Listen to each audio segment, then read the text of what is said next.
Сәлем достар, менің YouTube арнама қош келдіңіздер. Бүгін сіздермен хит болған салат, алатау салатын жасайтын боламыз.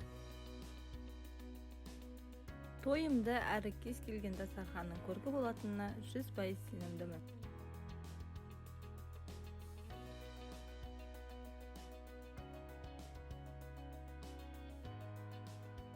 Керек заттарымызды дайындап аламыз. Алдымен осылай аскөкті салқын суда жуып, видеодағыдай қолымызбен ұсақтап бөліктерге бөліп шығамыз.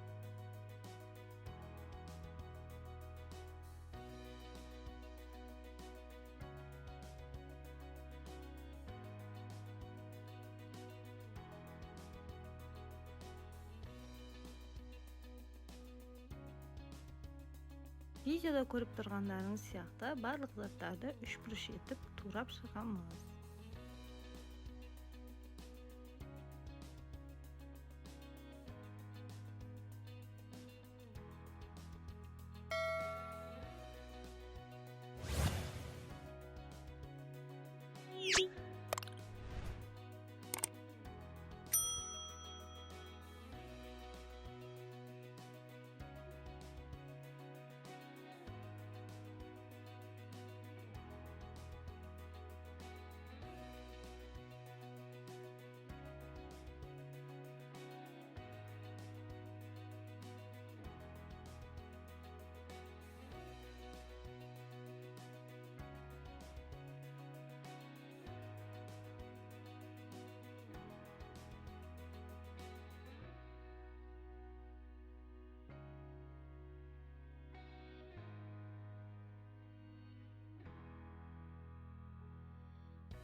Барлығын турап біткен соң, үстіне қияр, майонез салып, жақсылап бір келкі етіп араластырып аламыз. Достар, менде бұл жерде салат 4-5 адамға лайықталып жасалған. Егер сіздерде көбірек болса, заттарды көптеп қосыңыздар.